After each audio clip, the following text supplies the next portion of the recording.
कि संपत्ति पर टैक्स लगाएंगे। अगर एक आम आदमी की विरासत के ऊपर इनकी पूरी नजर लगी हुई है, सबसे ज्यादा लैंड किसी के पास है तो वह है मुस्लिम वक्फ बोर्ड।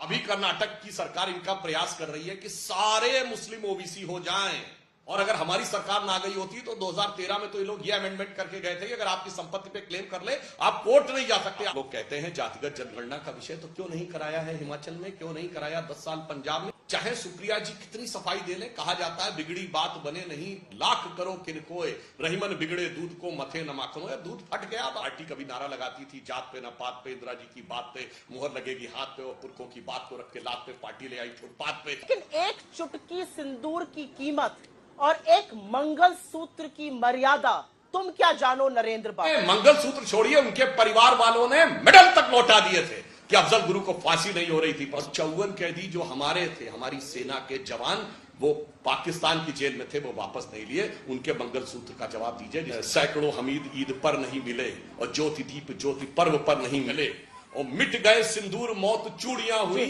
और जो चले गए वो लौट कर नहीं मिले, और ये सुलह की शक्ल को सवारते रहे और जीतने के बाद बाजी हारते रहे। तो उसका जय श्री राम। दोस्तों, कैसे आप? मुझे उम्मीद है कि सारे स्वस्थ होंगे और मस्त होंगे।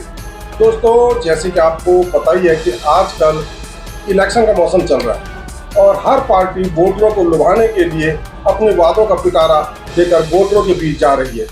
ऐसा ही अपना मैनिफेस्टो लेकर कांग्रेस भी आई, पर उसके मैनिफेस्टो में कांग्रेस के मैनिफेस्टो को लेकर भाजपा पहले ही हमलावर थी और उसको मुस्लिम लीग का मैनिफेस्टो बता रही थी। तभी राहुल गांधी ने बीजेपी को एक और मुद्दा दे दिया। राहुल बोले कि अगर हमारी सरकार आई तो हम कास्ट, धर्म और संपत्ति के आधार पर सर्वे करवाएंगे, अर्थात आर्थिक सामाजिक सर्वे।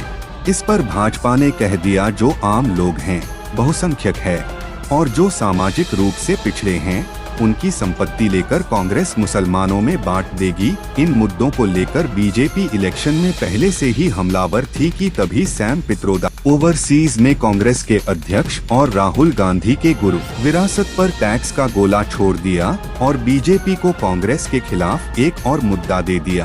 बीजेपी ने इस बयान को कांग्रेस के कास्ट, धर्म और संपत्ति वाले बयान से जोड़ दिया और प्रधानमंत्री मोदी ने अपने भाषण में बोलना शुरू कर दिया कि कांग्रेस आई तो आपकी विरासत की संपत्ति पर टैक्स लगा देगी, क्योंकि कांग्रेस की लूट जिंदगी के साथ भी और जिंदगी के बाद भी।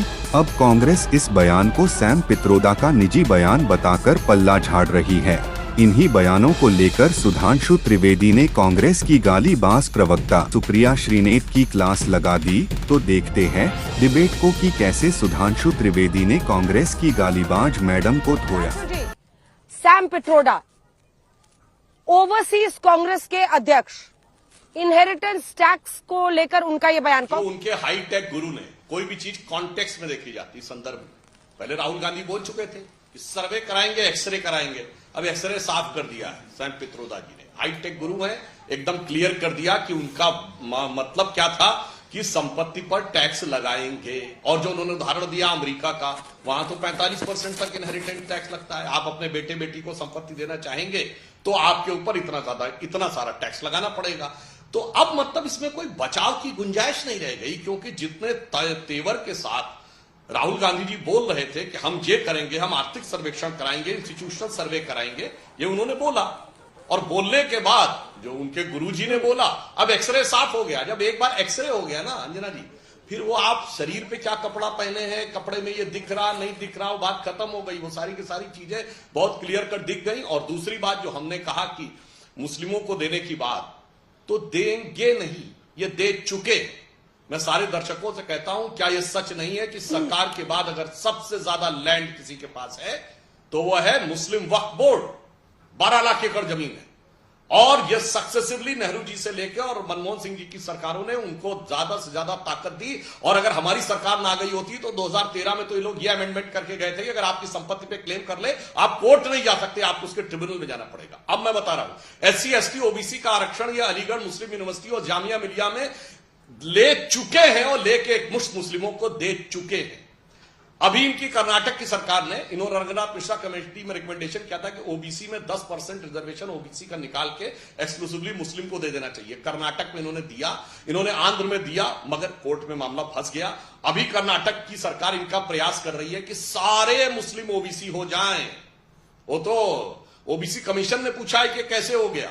और बंगाल में पिछले साल 91 जातियां ओबीसी में डाली गई, जिसमें 85 मुस्लिम थी।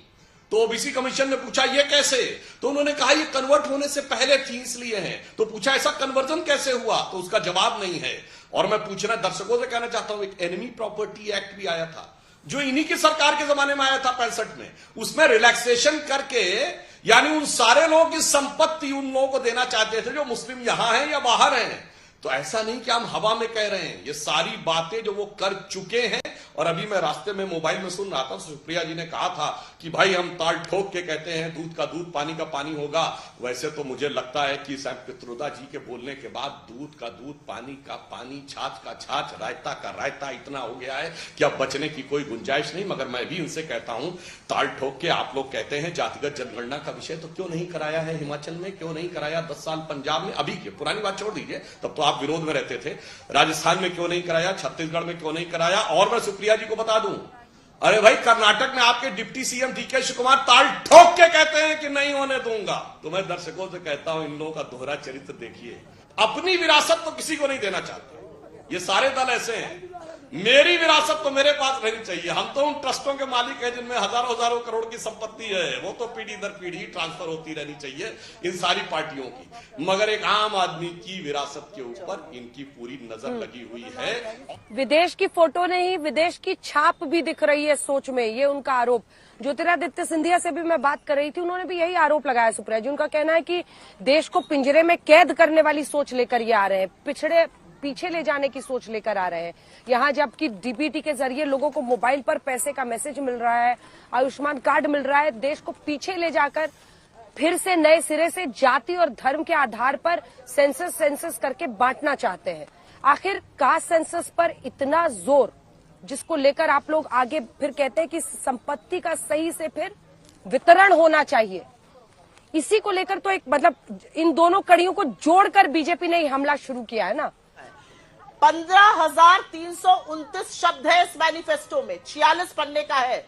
बीजेपी दिखा दे कहां पर वितरण की बात है, कहां पर रीडिस्ट्रीब्यूशन की बात है। और मैं डंके की चोट पर कहती हूं ना, हमने 55 साल सरकार चलाई, हमने किसकी जेब से पैसा निकाल के गरीब को दिया? हमने गरीब को आगे बढ़ाया नीतियां बनाकर, हमने गरीब को आगे बढ़ाया नीति निर्माण करके, हमने गरीब को आगे बढ़ाया उसका हक देकर, किसी को कमतर नहीं किया। हमने 27 करोड़ गरीबों को गरीबी की सीमा रेखा से ऐसे ही थोड़ा ही निकाल दिया। हमारे जमाने में छोटे लघु मध्यम उद्योग मल्टीनेशनल्स बने, हमारे जमाने में लखपति करोड़पति बने, सबसे ज्यादा वृद्धि 7.8% ग्रोथ हमारे शासनकाल में हुई, जिसका फायदा अमीरों को भी हुआ, गरीबों को किससे हमने ले लिया? ये कहां से बातें आ रही हैं? जो सुप्रिया जी ने अभी अपना मैनिफेस्टो दिखाया, तो इसमें जो दूसरे वाले शख्स हैं ना, जो ना कांग्रेस के अध्यक्ष हैं, ना उपाध्यक्ष हैं, ना महामंत्री हैं, ना नेता प्रतिपक्ष हैं, मगर उनकी फोटो इस मैनिफेस्टो के ऊपर है, जो अपने आप में बताने के लिए पर्याप्त है कि किस कास्ट और किस समुदाय का वर्चस्व इनके ऊपर परमानेंट रहता है। उन्होंने ही अपने भाषण में बहुत साफ साफ बोला है कि हम इंस्टीट्यूशनल सर्वे कराएंगे और उसके बाद ये इंश्योर करेंगे कि किसका हक है उसे मिलना चाहिए। इसमें कोई किंतु परंतु का स्कोप नहीं रह गया। उसके बाद जो सैम पित्रोदा ने बोला, तो अब चाहे सुप्रिया जी कितनी सफाई दे लें, कहा जाता है बिगड़ी बात बने नहीं, लाख करो किनकोए, रहीमन बिगड़े दूध को मथे न माखन होए। दूध फट गया, अब आप कुछ भी कर लीजिए, कुछ नहीं हो सकता। अब हमने तो बिहार में कास्ट सेंसस का, कास्ट सर्वे का समर्थन किया, मगर आपने जवाब नहीं दिया कि आपका डिप्टी सीएम तो ताल ठोक के कह रहा है कि नहीं होने देंगे। जो करवाने की हैसियत है तो उससे करवा के दिखाइए अपनी पार्टी में, तब हमसे सवाल पूछिए। और मैं बताना चाहता हूं, राहुल गांधी जी के पिताजी राजीव गांधी जी ने 6 दिसंबर 1990 को फ्लोर ऑफ द हाउस के ऊपर मंडल कमीशन का विरोध करते हुए कहा था कांग्रेस पार्टी जात पात में विश्वास नहीं रखती, और यह राजीव गांधी के इस भाषण का हिस्सा है, कोई जाके चेक कर ले। उन्होंने कहा कि मंडल कमीशन जो लाया जा रहा है यह अंग्रेजों के कम्युनल अवार्ड की तरह है। एक अंग्रेजों ने उस टाइम पे लाया था कि कास्ट के अंदर अलग अलग ब्रैकेट होने चाहिए, उनका कहना था ये अंग्रेजों की डिवाइड एंड रूल वाले कम्युनल अवार्ड की तरह है। और उन्होंने कहा था कांग्रेस पार्टी तो कहती है जात पे ना पात पे मोहर लगेगी हाथ पे। अब आइए, उनकी माता जी इंदिरा जी का नारा था जात पे ना पात पे, इंदिरा जी की बात पे मोहर लगेगी हाथ पे। और ये कास्ट सेंसस खत्म किसने की थी? नेहरू जी ने, वो प्रधानमंत्री थे। और कॉन्स्टिट्यूएंट असेंबली ने खत्म की थी, क्योंकि 51 की जनगणना हुई, ये चुनाव तो 52 में हुए। और क्यों खत्म किया था? आपने कहा था डिवाइड एंड रूल की पॉलिसी अंग्रेजों की। तो मैं आज पूछना चाहता हूं, नेहरू सही थे, इंदिरा जी सही थी, या राजीव गांधी सही थे, या आज राहुल गांधी सही है? जवाब तो आप दीजिए। हमने तो स्पष्ट कर दिया अपना मतलब, मगर आज तो आपकी स्थिति ये हो गई कि जो पार्टी कभी नारा लगाती थी जात पे ना पात पे, इंदिरा जी की बात पे मुहर लगेगी हाथ पे, और पुरखों की बात को रख के लात पे पार्टी ले आई फुटपाथ पे, क्योंकि अब पता है कि अब किसी प्रकार का और कुछ नहीं हो सकता। तो मैं ये भी इसीलिए मैं बताना चाहता हूं कि आपने एससी और ओबीसी का आरक्षण छीन कर, जिन्होंने काका कालेलकर कमेटी की रिपोर्ट से लेकर मंडल कमीशन की रिपोर्ट से लेकर सबको हमेशा रोक कर रखा, जिन्होंने कभी ओबीसी को कमीशन को संवैधानिक दर्जा नहीं दिया, आज सारी चीजें अगर हो रही हैं। और मैं फिर यहां एक बात कहना चाहता हूं, वास्तविकता में अगर देखा जाए तो भारत का जो इन्होंने कहा कि 55 साल पहले तक हमने शासन किया तो नहीं किया, तो 55 साल में आपने बहुत कुछ वो नहीं किया था जो कि आज की बात हो रही है। लेकिन एक चुटकी सिंदूर की कीमत और एक मंगलसूत्र की मर्यादा तुम क्या जानो नरेंद्र बाबू, ये मुझे कहना पड़ेगा। आप मंगलसूत्र की बात करते हैं, उस मंगलसूत्र की जो दाम्पत्य के सूत्र का सबसे पवित्र प्रतीक है। एक बात मैं पूछना चाहता हूं, अगर मंगलसूत्र की इतनी बात थी तो सुप्रिया जी बता के जाए कि सोनिया गांधी जी ने कब भारत की नागरिकता ग्रहण की थी? राजीव गांधी जी से शादी 68 में हुई थी, नागरिकता क्यों 1985 में हुई, जब वो प्रधानमंत्री बन गए और ये संवैधानिक बाध्यता हो गई तब? यदि प्रियंका जी ने मंगलसूत्र की बात कही तो मंगलसूत्र का जवाब उन लोगों का भी देना चाहिए जिन सैनिकों ने अपने प्राण न्यौछावर कर दिए थे संसद की रक्षा के लिए। उन्होंने अपने मंगलसूत्र छोड़िए, उनके परिवार वालों ने मेडल तक लौटा दिए थे कि अफजल गुरु को फांसी नहीं हो रही थी, पर सोनिया जी की आंखों में वो नहीं आए थे। जिन लोगों ने अपने प्राण न्यौछावर किए 65 की लड़ाई में, 71 की लड़ाई में, और हम सब जाकर कूटनीति की टेबल पर हार के चले आए।